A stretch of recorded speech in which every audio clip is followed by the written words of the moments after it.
वंदना पांडे जी किया उन्होंने बहुत दुर्भाग्यपूर्ण है। आप फिर से वहाँ की नाप हो। तो क्या वो पागल था वो अधिकारी जो नापे थे? एक है ताहिर खान के कहने पे चल रहे हैं।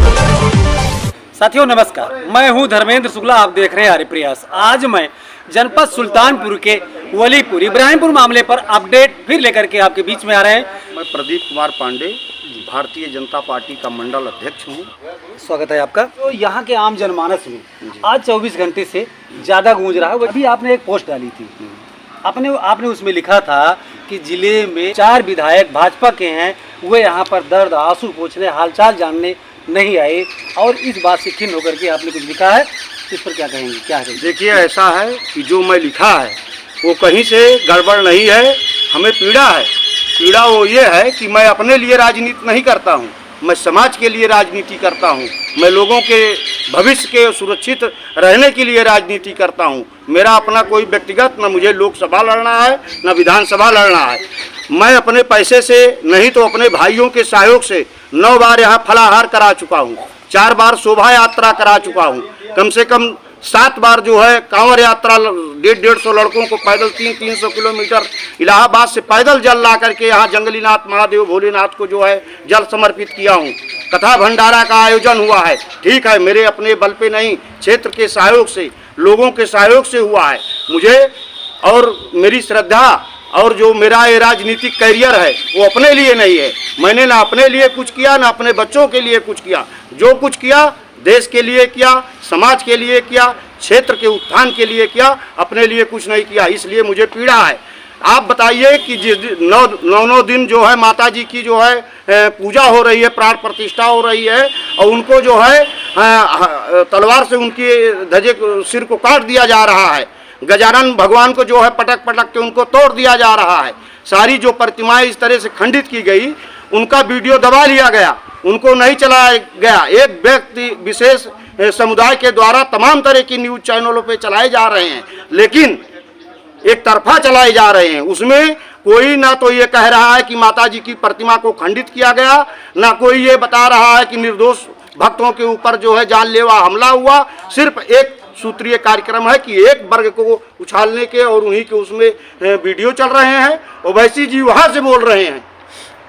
बताइए, पूरे जो उनके राष्ट्रीय चैनल है वहाँ तक उनका मैसेज जा रहा है। इस बात से मुझे तकलीफ है कि मेरे 4 विधायक और मेरी सांसद जो है जिले की माँ आती हैं, लोगों से मिलती हैं। एक बार नहीं, जब से वो चुनाव जीती हैं महीने में 2 बार आती हैं, लगभग 1 हफ्ते यहाँ समय देती हैं, लोगों से उनका दुख दर्द जानती हैं, उनका सहयोग करती हैं। मैं उनको भी इस आपके चैनल के माध्यम से कहना चाहता हूँ कि अब की बार वो आएँ तो जो चटैल लोग हैं उनसे मिलें। अपने मिलने का एक ये नहीं है कि किसी को कुछ देने की ज़रूरत है, कतई कोई आवश्यकता नहीं है। जो ये धरा जो है वीरों से खाली नहीं है मेरे भैया। यहाँ अभी भी ऐसे लोग हैं कि उनको जो है सिर्फ उनके ऊपर हाथ होना चाहिए, उनको सांत्वना देने वाला होना चाहिए, पैसे की आवश्यकता नहीं है।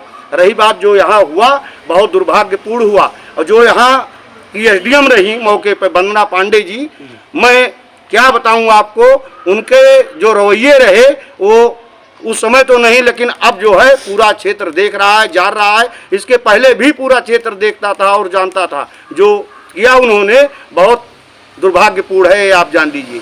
हिंदू और ब्राह्मण फिर इस तरह के वारदात में जो है इस तरह से संलिप्तता, ये कहीं न कहीं बहुत गलत है। ऐसा नहीं होना चाहिए। जो इसमें दोषी है उसको सजा मिलनी चाहिए, ये मेरी भावना है। लेकिन उसी में वही गलियारे में चर्चा चल रही थी कि आपके यहाँ मंडल कमेटी एक साथ इस्तीफा देने की मूड में है, इसलिए कि आपके जो विधायक नहीं आए, आपके नेता लोग नहीं बोले। क्या ये इसमें कितना दम है? देखिए, ऐसा है कि संगठन के लोगों को ही नहीं, क्षेत्र के लोगों को भी इसलिए दर्द है कि यहाँ भाजपा की राजनीति मैं करता हूँ, यहाँ का मैं पदाधिकारी हूँ। समाज में विधायक थोड़ो जाते हैं, विधायक तो चुनाव में जाते हैं। सांसद जो है मान लीजिए चल रही हैं, आ रही हैं, लोगों का दुख दर्द बांट रही हैं, लेकिन विधायक तो सिर्फ चुनाव के ही समय क्षेत्र में आते हैं, या तो कहीं उनका कार्यक्रम होता है तभी तो आते हैं। और हम लोग 24 घंटा प्रतिदिन क्षेत्र में ही बने रहते हैं। लोगों से हम ही लोगों को वोट लेना है। तो अगर उनको कष्ट होगा तो किससे कहने जाएंगे? हम ही से तो कहेंगे। तो इसीलिए भैया पूरा हम लोगों के अंदर जो वो है समझ लीजिए क्रोध है या जो कुछ है वो इसी बात को लेकर के है कि समाज में फिर दोबारा हमको जाना है। ये दोबारा पैमाइश का क्या कारण बना, देखिए क्यों करना पड़ा? देखिए भाई साहब, ढोल में पोल है, करने के लिए। ढोल में पोल है। अब मैं ये कहना चाहता हूँ, आपके चैनल के माध्यम से सरकार से निवेदन करना चाहता हूँ कि फिर से वहाँ की नाप हो और विशेष अधिकारियों को लगाया जाए, फिर से वहाँ की नाप हो। जो सही है, मुझे ये नहीं है, लेकिन जो सही है उसको होना चाहिए। जंगली नाथ महादेव धाम जो है वहाँ मान लीजिए मेरी एज अभी 50 साल के लगभग है, लेकिन जो हमारे बुजुर्ग हैं या जो क्षेत्र के पहले से उस मंदिर से जिन लोगों का लगाव है वो लोग बताते हैं, ये पूरा क्षेत्र कहता है, ये पूरा क्षेत्र कहता है कि जो है तहसील जो है वो समझ लीजिए कि इस तरह से चली जब तक रही जो है पांडे जी यहाँ कि अब न ही कुछ कहें तब जान लीजिए ज़्यादा बेहतर है। और उसको हमारे कहने से नहीं, उसको पूरा समाज जानता है, पूरा बल्दी राय जो है सर्किल जानता है, क्षेत्र जानता है। ये नहीं कि मैं कह रहा हूँ। ये सब विसंगतियां जो आई हैं, जो आपको लग रहा है यदि इसमें कोई सुधार शासन या प्रशासन स्तर से नहीं होता है तब आप क्या निर्णय लेंगे? देखिए ऐसा है कि मैं संगठन का भाजपा का मंडल अध्यक्ष हूँ। मैं अपनी एक टीम को लेकर के आदरणीय मुख्यमंत्री श्री योगी आदित्यनाथ जी से जाकर के मिलूंगा और यहाँ की व्यथा को उनसे जो है प्रस्तुत करूंगा, उनको बताऊंगा कि इस तरह की वहाँ का रवैया है, कृपया इस पे आप मान्यवर ध्यान दें और इसको जो है अपने स्तर से जांच कराएं कि सही क्या है गलत क्या है। निर्दोष फंसना नहीं चाहिए, लेकिन दोषी को कतई बचना नहीं चाहिए। ये जो हुआ है घटना बहुत दुर्भाग्यपूर्ण है, बहुत ही निंदनीय है, ऐसा नहीं होना चाहिए। जी, राम सुरेश तिवारी, किसान मोर्चा उपाध्यक्ष पिपरगांव मंडल। जी, वो आप क्या कहना चाहेंगे? ठीक भैया, यही है कि इतना बड़ा जो कांड हुआ जिसकी हम लोगों को कभी स्वप्न भी नहीं उम्मीद थी कैसा होगा। मुसलमान भाई हमारे लोगों के साथ ऐसा करेंगे। हम लोग मुसलमान भाई सभी लोग साथ में बैठ के चाय पीते थे, सब लोग उठा बैठी करते थे साथ में, कहीं कोई किसी से बात नहीं थी। लेकिन ये दुर्भाग्यपूर्ण घटना से आज मुसलमान हमसे मुँह छिपा के घूम रहा है। कितना कुकृत्य हुआ, माता जी के जो साथ जो दुर्व्यवहार हुआ। उनके यहाँ धर्म में ऐसा कोई अगर एक कागज़ पे पेंटिंग बना देता है तो उसको लोग लाखों मतलब मारने का भतवा जारी कर देते हैं। मेरे यहाँ मेरी माता जी के साथ जो कि हम लोगों ने उसकी प्राण प्रतिष्ठा किया, उसकी पूजा की, आराधना की और मतलब एक प्रकार उसको जीवित हम लोग मानते हैं प्राण प्रतिष्ठा के बाद कि हमारी मूर्ति जीवित होती है। और उसके साथ उन्होंने इतना जघन्य अपराध किया भाई साहब कि इसको देख करके सोच करके ही दिल दहल जाता है। और इस इतने गहन अपराध का भी हमारे बल्दी राय स्टाफ जो है तहसील का इतने हल्के में इसको ले करके इसको रफा दफा किया। जो आप बता रहे हैं कि दोबारा पैमाइश हुई, अगर एक बार पैमाइश हुई, सरकारी अमला उसको नापा, नोटिस चस्पा की, तो क्या वो पागल था जो जिसने नाप के लेखपाल वो अधिकारी जो नापे थे? एक बार नापे तभी तो उसको चस्पा किया, ये गलत है। और उसके बाद फिर दोबारा नाप करके उसको लीपापोती करने का मतलब ही है कि हमारे एसडीएम साहब तहसील स्टाफ कहीं जो वो लिंक जुड़ गया उसको, चाहे पैसा खाए हो चाहे कहीं कोई दबाव पड़ा हो। आप किसान मोर्चा के मंडल उपाध्यक्ष हैं जी सर, और इसलिए आप किसानों के लिए काम करते हैं, मजदूरों के लिए काम करते हैं, खेत खलिहानों के लिए काम करते हैं। आने वाला जो 2024 का, मैं पूरे देश की बात नहीं कर रहा हूँ, प्रदेश की बात नहीं कर रहा हूँ, मैं जनपद सुल्तानपुर की लोकसभा सुल्तानपुर सीट की बात कर रहा हूँ। जिस तरीके से अभी सांसद महोदय ने सौहार्द बनाने की अपील की, अच्छी बात है, स्वागत करते हैं। इसका क्या असर जाएगा भाई चुनाव में? क्या लोग माता जी ने सौहार्द बनाने की अपील की, ये मतलब सराहनीय है।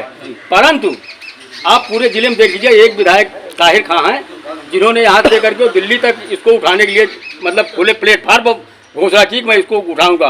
क्या हमारी माता सांसद मेनका जी या कि हमारे 4 विधायक ये इस पर नहीं कर सकते थे कि मैं भी ऐसा कुछ करूंगा?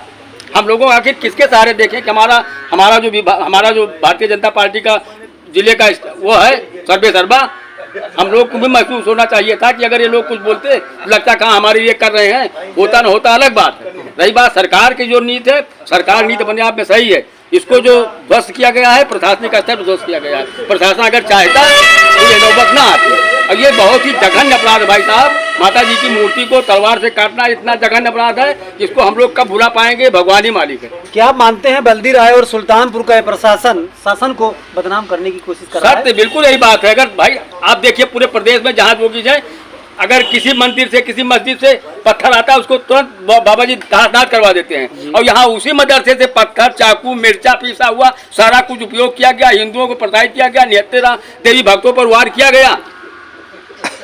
वो दिलीप देखिए आप 1 महीने वहाँ भर्ती था, अब उसके बच के आया गाँव में। लेकिन हमारे यहाँ के जो विभागीय हमारे भाजपाई भाई लोग हैं, एक भी शब्द किसी ने नहीं बोला कहाँ इसकी हम जांच कराएंगे, इसको हम कुछ करेंगे। एक शब्द अगर बोलते तो हम लोगों को तसल्ली होती, हाँ ठीक है प्रशासन का, योगी जी का काम तो सराहनीय है ही है, उनका सीधे आदेश अगर जिस घर से पत्थर आता है उसको तार कर दो। हमारे यशो साहब ने भी उसको उस बात कहा, लेकिन उनका कहने का उस समय दूसरा था कि हम कम से कम हिंदू पब्लिक को, जनमानस को शांत करें। 20,000 हिंदू उस समय था पारा चौराहे पर। अगर वही दरोगा यशो साहब ना बोले होते कि आप लोग बैठिए, हम देखिए, हम इसका दूध का दूध, पानी पानी करेंगे, तो शायद हिंदू जनमानस वहाँ रुकता नहीं। अगर बराहनपुर आ जाता तो क्या होता, ऊपर वाला ही मालिक था। लेकिन अब प्रशासन जो है वो माला, सबसे बड़ी तकलीफ वाली बात यह है कि अगर एक बार आपने अपने अधिकारियों से, अपने कर्मचारियों से नपा करके नोटिस चस्पा की, तो फिर दोबारा उसको क्यों दोबारा नपा करके उसको घाल में किया गया। इससे लगता है कि कहीं कहीं मिली भगत, कहीं कहीं कुछ इसमें दाल में काला है, जिसको हमारे माननीय योगीनाथ जी से, मुख्यमंत्री जी से मेरा निवेदन है, कोई इसको अपने स्तर से जांच करवा करके, इब्राहिमपुर घटना को अपने स्तर से जांच करवा करके इसका न्याय दें।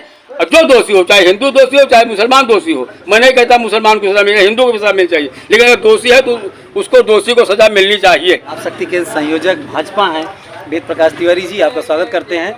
जब अभी लोकसभा होने वाला चुनाव है, सुल्तानपुर में असर डालेगी ये बात? देखिए, लोकसभा में कोई विशेष असर नहीं डालेगी, क्योंकि ये हमारे यहाँ विधायक का जब चुनाव था तो 100-200 वोट से विधायक जी हमारे हार गए। यही कारण है कि अधिकारी इस समय जो सपा का विधायक है ताहिर खान, उसके कहने पे चल रहे हैं। फिर हाल में अब तो इतना दिन गुजर गया है, 2 बार पैमाइश हुई, इसकी ज़रूरत थी? भैया 2 बार पैमाइश जो हुई उसका मतलब आप समझे? आप बताइए। हमने आपसे पहले ही कहा कि हमारा विधायक 100-200 वोटों से हार गया, ताहिर खान जीत गया। ताहिर खान राष्ट्रपति के पास जा रहा है, विधानसभा में प्रश्न पुटअप कर रहा है, वो कह रहा है कि हम लोकसभा में आवाज़ उठाएंगे, विधानसभा में आवाज़ उठाएंगे। सारे अधिकारी उसके दबाइल बन गए। और जो हमारे एसडीएम साहब हैं, शुरू से देख रहे हैं आप, ये जो हमारे हिंदू समाज में चोट खाए 300 रुपये कमाने वाले व्यक्ति हैं, ये तो पैसा नहीं दे सकते। वो अरबपति हैं, वो पैसा दे दिए, मेहनत कर लिए। जो अधिकारी प्रथम बार नापा था, क्या वो अधिकारी नहीं था? क्या वो गलत नापा? दोबारा नाप होने का मतलब आप समझ लीजिए ना। क्षेत्र में चर्चाओं का बाजार गर्म है कि एसडीएम वंदना पांडे ने दूसरी बार पैमाइश करा करके यहाँ के लोगों को बचाने का काम किया और मोटी रकम कमा ली। तो उसके विषय में आप क्या चाहेंगे? एसडीएम साहब जब तक यहाँ थी तब तक तो जो कर पाई। उन्हीं की देन है कि जो आज योगी जी का जो नियम लागू है कि जहाँ से पत्थर आएगा उसको गिरा दिया जाएगा, एसडीएम साहब ने उस पर लीपापोती कर दी। बल्दी राय के पहले जहाँ थी इनकी संपत्ति कितनी थी, बल्दी राय में जब से आई उसके बाद इनकी संपत्ति कितनी बड़ी है, इसकी जांच तो होनी ही चाहिए। 2 बार पैमाइश हुई है, प्रशासन ने मनमाना रवैया अपनाया है। फिर हाल में सही क्या है, गलत क्या है, हमारे दर्शक जो देख रहे हैं कमेंट के माध्यम से जरूर लिखेंगे। एक नेताजी हैं आपके क्षेत्र के ही, कोई मोहम्मद कलीम खान है, उनका वीडियो वायरल हो रहा था। नहीं, आपने देखा था कि नहीं? हाँ, देखा था हमने। हाँ, तो क्या? अब इसी में आप देखिए प्रशासन की वो व्यक्ति क्या कह रहे हैं उनके वीडियो में अपने, वो कह रहे हैं कि मैं उस समय घटना के समय मैं वहीं पर मौजूद था जहाँ ये घटना हुई है। जी, आज तक क्या हुआ उनके साथ, क्या कार्रवाई हुई बताइए। आप आरोप लगाना चाहते हैं कि इनकी ही अगुवाई में सारा कारोबार? अरे अब इसमें अब कहना, मैं कहूँ तो अभी ऐसा, वो तो स्वयं बता रहे हैं भैया। मुकदमे में नहीं आया? कहाँ उनके ऊपर 151 नहीं हुआ, उनको कोई आज तक कोई मामले नहीं हुआ। वो तो टहल रहे हैं, वो प्रेम से टहल रहे हैं। और उसके बाद में जो है, जबकि वो आदमी अपने आप स्वयं ये कह रहा है, अपने ही वीडियो में स्वयं इसको कह रहे हैं वो कि मैं उस समय घटना स्थल पे ही मौजूद था। आप घटना स्थल पे मौजूद थे, आप एक सामाजिक व्यक्ति हैं, आप एक जिम्मेदार व्यक्ति हैं, और फिर भी इतनी बड़ी घटना को अंजाम दिया जा रहा है। आप नहीं लोगों को मैनेज क्यों नहीं कर पाए भाई? 151 अज्ञात लोगों में उनका एक नाम क्यों नहीं है, ये आपकी तरफ से इनका एक कथन है। भारतीय नवयुवक पार्टी के अध्यक्ष हैं भाई रजनीश दुबे, दो व्यक्ति बात कर रहे हैं। वहाँ पर इब्राहिमपुर मामला चलता है, इस पर आप क्या कहेंगे? अब इब्राहिमपुर मामला तो दो सामुदायिक सा मामला है, और जहाँ दो सामुदायिक मामला होता है वो तो चर्चा में चलता ही है। इस पर न्याय भी समुदाय के तरीके से ही होना चाहिए ना, तो वो कहीं ना कहीं नहीं हुआ। इसी के लिए हमारा समाज आज क्षुब्ध है और कहीं ना कहीं शासन प्रशासन के रवैये से संतुष्ट नहीं है, और वहाँ पर उचित कार्रवाई हो, जो दोषी हैं उनके खिलाफ सजा हो, यही हमारा समाज मांग करता है। ये होना चाहिए अधिकारियों द्वारा। वहाँ पर ये आप भी देख रहे हैं, घूम रहे हैं, हम भी निकल रहे हैं, जो पीड़ित लोग हैं मुलाकात भी की, उनको सांत्वना देने के लिए हमारे क्षेत्र के शासन प्रशासन के अधिकारियों ने यही कहा था कि इनके खिलाफ एक्शन होगा, जो भी दोषी पाए जाएंगे उन पर कार्रवाई की जाएगी। बाबा का बुलडोजर चलेगा, तो वो बुलडोजर कहाँ चला अभी तक? मैं आपके माध्यम से भी जानना चाहता हूँ, आप लोग काफ़ी दूर तक रहे और कैमरा आपका चलता है, आपने काफ़ी शोर गुलता से उठाया था। हम लोग दिन भर मोबाइल पर टीवी पर लगे रहते थे, वो केवल मीडिया यही चलाती थी कि 5 घर तो कभी 7 घर, आज पैमाइश हुई, कल फिर पैमाइश हुई, आज 3 गाड़ी फोर्स आई, कल और आ जाएगी, आरडीएम साहब का दौड़ा हुआ। मतलब क्या था भाई? क्यों इतना दौड़ा हुआ? क्यों शासन प्रशासन के करोड़ों रुपए आय व्यय नष्ट हो गए? आपको क्या और हुआ लगता है? क्या? आपको क्या लगता है क्यों? अब हमको लगता है कि जो भी उचित हो, जो जैसे कि वहाँ पर ये लगा, लोग कहते हैं भैया 3-4 बार वहाँ की नाप हुई, पैमाइश हो गई, हुआ कुछ नहीं, तो जो पैमाइश करने वाले अधिकारी वो नाप कर चले जाते हैं, फिर लोग कहते हैं कि अधिकारी सही नहीं है, दूसरा आएगा। तो शासन प्रशासन में जो भर्ती किए गए अधिकारी जो ये डेली काम करे, इसका मतलब ये निगेटिव है। ये अधिकारी ही जानकारी इनके पास नहीं है कि कैसे नापना है, क्या करना है, देश कैसे चलेगा? जब अधिकारी इस तरह से रखे जाएंगे तो वही तो 2 नंबर वाले अधिकारी भी इनको मान लिया जाए कि आज आप नाप कीजिए तो इतना गड़बड़ है, दूसरा आया इतना गड़बड़ है, तीसरा आया सब सही है। अभी आपका एक वीडियो चल रहा था जिसमें सांसद जी के लिए कुछ कह रहे थे आप। नहीं, तो सांसद जी से तो बेशक हम कहेंगे, वो हमारे जनपद की जनप्रतिनिधि हैं और हमारा जनपद उनको माता के नाम से संबोधित करता है। तो मैं तो माता जी से कहना ही चाहता हूँ कि माता जी भी इस मामले पर पूर्णता से संज्ञान लें और जो दोषी हैं उनको सजा मिले, जो निर्दोष हैं उनके साथ संवेदना व्यक्त करें, उनको आर्थिक सहायता मदद जो भी हो, जो चोटिल पक्ष हैं उनको मिलना चाहिए। 2-4 लाख रुपए उनको मदद मिले, उनके पास खाने पीने के लिए कुछ नहीं है, दवा में सारा पैसा खर्चा हो गया। तो हम ये चाहेंगे कि वर्तमान में आपकी भाजपा की सरकार है, सिस्टम आप है, मुख्यमंत्री आपके हैं, प्रधानमंत्री हैं, तो चोटिलों को यथार्थ रहना, जगदीशपुर लेकर जो भी चोटिल हैं उनको सहायता मिलनी चाहिए। साथियों फिर मिलेंगे, सादर प्रणाम, नमस्कार, मैं धर्मेंद्र शुक्ला।